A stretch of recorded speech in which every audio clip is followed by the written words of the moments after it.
Welcome to another deep dive. Today, we're embarking on a really fascinating journey into one of your body's most intricate and honestly often overlooked systems. That's for sure. We've gathered a stack of sources here all about the peripheral nervous system, or PNS. Our mission for this deep dive isn't just defining it. No, not at all. We want to uncover the truly essential nuggets of insight about how this unsung information highway profoundly influences every single aspect of your life, conscious and unconscious. Right. Think of it as your body's vital, constant conversation with itself and, the outside world. Exactly. The brain and spinal cord, the central nervous system, they often get all the glory, don't they? They really do. But our sources, they really highlight that the PNS is the indispensable messenger. It truly is the bridge connecting that central command center to, well, literally everything else you experience and do. A bridge. I like that. And what's truly fascinating is how seamlessly it integrates your conscious decision to, say, wiggle your toes with those vital automatic processes just keeping your heart beating. It's incredible. So let's start with this foundational understanding then. We know the nervous system has two main parts. How does the PNS fit into that larger picture? And why is it called peripheral? Well, the term peripheral itself, it comes from Greek, meaning around or outside the center, which is just a perfect description, really. Yeah. You have your central nervous system, the brain and spinal cord, and then basically everything else is the peripheral nervous system. Or everything else, wow. Yeah, it's this expansive network branching outward from your brain and spine, and it reaches every single part of your body. Every single part. Its role is twofold. It sends vital information from your body to your brain, kind of giving your brain its eyes and ears on the world. Got it. Input. Exactly. And just as critically, it carries out commands from your brain to various parts of your body, whether that's consciously moving a muscle or, automatically regulating something like your heart rate. It sounds like a constant two-way dialogue then. That's a great way to put it. And to really appreciate how this complex system manages everything, our sources reveal it actually operates through two distinct subsystems. How do those work? What makes them different? Yeah, it's fundamentally about control. The PNS is primarily divided into two main branches. Okay. First, there's the autonomic nervous system. Think of this like your body's autopilot. Autopilot, okay. These are the processes your brain runs automatically without any conscious thought from you at all. Right, the background stuff. Exactly. And then you have the somatic nervous system. Now, this covers the functions you actively manage, the things you consciously decide to do. Okay, so autonomic is autopilot, somatic is manual control. Precisely. And together, these two subsystems, they're responsible for three main overarching jobs that essentially keep you connected and alive. Three main jobs. Okay, let's dive into those. What are they? Right. So the first job, and this is largely through the somatic system, involves your senses. Senses. Makes sense. Your brain, as one source nicely puts it, is like this incredibly powerful supercomputer, right? Yeah. But it's useless without data input. Mm-hmm. Your PNS is the sophisticated array of sensors and antenna that feeds your brain all that information of the outside world. So it's like the keyboard, the mouse, the microphone for the brain. Exactly. Perfect analogy. Your PNS does exactly that for your brain. This includes cranial nerves connecting directly to your brain, giving you senses like smell, sound, taste, and, the touch on your face, head, and neck. Oh. But it also includes nerves that extend all the way down to your fingertips and toes, allowing you to feel, say, the warmth of a mug or the rough texture of a stone. These are your sensory nerves, constantly streaming data to your brain. So it's not just about what we see or hear, but that fundamental connection of our body to its environment. That's a really powerful picture. It is. Gathering external data, executing conscious commands. But what about that whole hidden operation? The stuff happening beneath the surface. The sources really emphasize how the PNS is also constantly managing functions we're completely unaware of. Oh, absolutely. And that brings us neatly to the second and third jobs. Okay. The second job, also primarily somatic, is movement. These are the precise command signals from your brain that travel out to all the muscles you consciously control. Like deciding to pick up this pen. Exactly. Whether it's something simple like scratching your nose or really intricate like, playing the violin. Right. It's your peripheral motor nerves making that happen. They carry those commands away from your brain to your muscles. Got it. Pans out. And then the third job, and this is where the autonomic system truly shines, is managing all the unconscious processes. The autopilot stuff again? Precisely.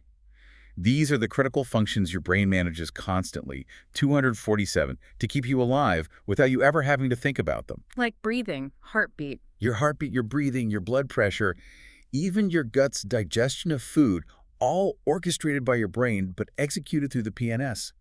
It's this continuous dynamic flow of information, both sending commands to organs and relaying feedback back to the brain about their status. It's just mind-boggling to think about the sheer volume of information traffic happening every single second without us even noticing. Isn't it, though? So we've painted this incredible picture of the PNS as this vast sort of upside-down tree, right? Brain as the root, spinal cord the trunk. That's a great analogy from the sources, yeah. Now let's zoom in on those branches and twigs. What are the fundamental building blocks? What's this information highway actually made of? Well, our sources tell us there are two main cellular components. First, you've got neurons. Neurons, okay. The famous ones. The famous ones, exactly. These are the specialized cells that are really the essence of communication in your nervous system. They send and relay signals using both electrical impulses and chemical messaging. Electrical and chemical. Yep. Each neuron has a cell body, and then an axon, often described like a main cable, which carries signals away. It usually ends in these finger-like synapses. Okay. And then there are dendrites, which are small branch-like extensions that act as receivers, picking up signals from other neurons. So senders and receivers. Right. And what's really crucial to understand here is that many axons are sheathed in something called myelin. Myelin. I've heard of that. It's a fatty protective coating. But it isn't just for protection. It dramatically increases the speed and efficiency of signal transmission. It lets messages fly across your body at incredible rates. So it insulates the signal, makes it go faster. Precisely. Like insulation on an electrical wire, it keeps the signal strong and fast. And it's truly astonishing, the complexity. A single neuron's dendrites can connect to thousands of other synapses. Thousands. Wow. So if neurons are the messengers, what about the support crew? You mentioned two components. Ah, yes, the unsung heroes, glial cells. Glial cells. Okay. These guys actually outnumber neurons by about 10 to 1. 10 to 1. Really? Yeah. Think of them as the comprehensive support system for your entire nervous system. They nourish and protect neurons. They help them develop and function throughout your life. They manage the delicate chemical balance in their environment. So they do a lot of the housekeeping. A lot of the housekeeping.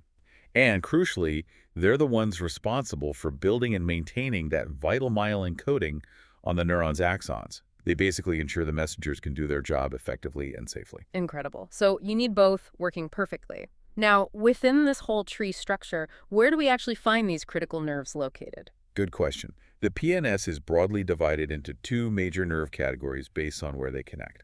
First, we have cranial nerves. Cranial, so head-related. Exactly. There are 12 pairs that connect directly to your brain, actually bypassing the spinal cord. Oh, interesting. Of these 12 pairs, 11 are technically part of your PNS. The exception is the optic nerve, for vision that's considered part of the CNS. Okay, so 11 PNS cranial nerves, what do they do? They're responsible for senses like smell, sound, taste, and all the touch sensations you feel on your head, face, and neck. And what's truly remarkable, and a key insight from our sources, is the vagus nerve. The vagus nerve, that one comes up a lot. It does, and for good reason. It's one of those 11 cranial nerves, and it's a major player. It extends all the way down from the brainstem, attaching to nearly all your vital organs from your neck right down to your colon. Wow, that's extensive. It's a literal superhighway for autonomic processes, Yeah. heart rate, digestion, breathing, you name it. Does its extensive reach also make it particularly, I don't know, vulnerable, especially with those unconscious processes? That's an excellent question. And yes, its widespread influence means its health is absolutely paramount for overall well-being. Damage or dysfunction there can have really far-reaching effects, though the specific vulnerabilities depend on the type of issue. Makes sense. Okay, so cranial nerves. What's the other category? The second category is spinal nerves. There are 31 pairs of these. 31. Okay. And these attach to your spine, generally at about the same level as each segment, or vertebra. These spinal nerves then branch out, like massively. They become the smaller nerves that spread throughout your entire body, eventually ending up at places like the very tips of your fingers and toes, or just underneath the surface of your skin. Right down to the fingertips. It sounds like an incredibly robust, intricate system, almost perfectly engineered, you might say. That's certainly impressive.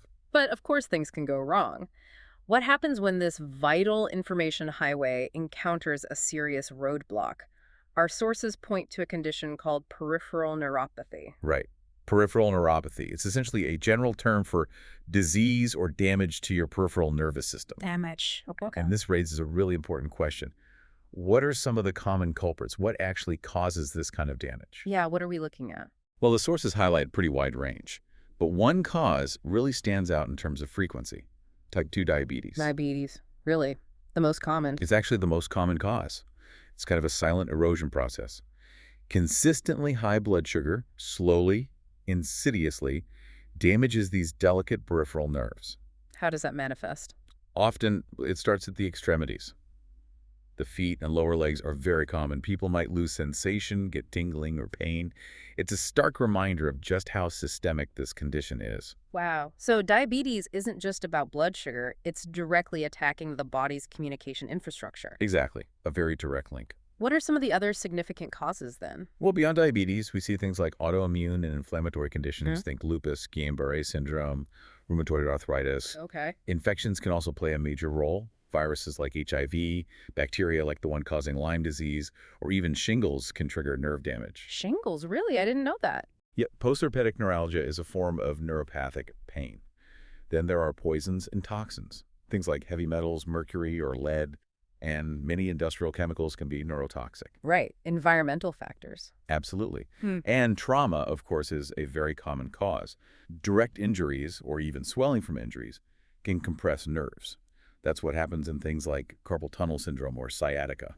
Ah, okay. Pressure on the nerve. Exactly. And then there's a whole range of other factors. Hansen's disease, which is leprosy, certain congenital and genetic conditions, some medications like certain antibiotics or chemotherapy drugs, and even tumors, whether they're malignant or benign, can disrupt this vital system. That is quite a list of potential threats. So if someone suspects their peripheral nervous system isn't functioning correctly, what are the actual signs? What symptoms might they experience? Well, the symptoms are really highly dependent on which types of nerves are affected, the motor, sensory, or autonomic ones. Okay, let's break that down. Motor nerves. If there's motor nerve damage, which impacts conscious movement, you might experience things like muscle weakness, frustrating cramps or spasms, maybe tremors or twitches. In some cases, even muscle wasting and noticeable shrinking of the muscles, and just a general loss of fine control. Okay, so movement difficulties. What about sensory nerves? If it's sensory nerve damage, that's where you get those often familiar sensations like pins and needles, tingling, or numbness. Much like when an arm or leg falls asleep, but persistent. Right, that feeling. You might also experience a decreased sense of touch. Sometimes people describe it as feeling like they're wearing a glove when they're not. Or maybe a loss of the ability to feel temperature accurately or vibrations. And a particularly debilitating symptom can be neuropathic pain. This often feels like a burning or sharp stabbing sensation. It can be really intense. That sounds awful. And in extreme cases, there's a condition called allodynia. This is where even a very light touch, something that shouldn't hurt at all, like clothing brushing against the skin or even bedding, feels intensely painful. Wow. Having something as simple as a sheet cause pain must be incredibly distressing. It really is. It profoundly impacts quality of life. And what about when the automatic systems, the autonomic nerves, are affected? Right. If there's autonomic nerve damage, remember, these nerves control all those unconscious processes. The autopilot. Exactly. So the effects can be really widespread and, well, quite profound. It can impact your circulatory system, leading to problems managing blood pressure, maybe feeling dizzy when you stand up quickly. Oh, It okay. can disrupt your digestive system, causing trouble with food digestion, maybe constipation or diarrhea, problems with gut motility. It can affect your skin and temperature control. How so? You might feel uncomfortably hot, or you might sweat way too much. That's called hyperhidrosis, or can greatly not sweat enough, which is anhidrosis, making it hard to cool down. That truly covers such a vast range of potential problems. So, given all this, what avenues exist for diagnosis, and crucially, for treatment? Well, a thorough neurological exam is typically the first step. A healthcare provider will assess your motor and sensory functions, reflexes, that sort of thing. Okay, the basics. From there, there's really a whole suite of diagnostic tools available.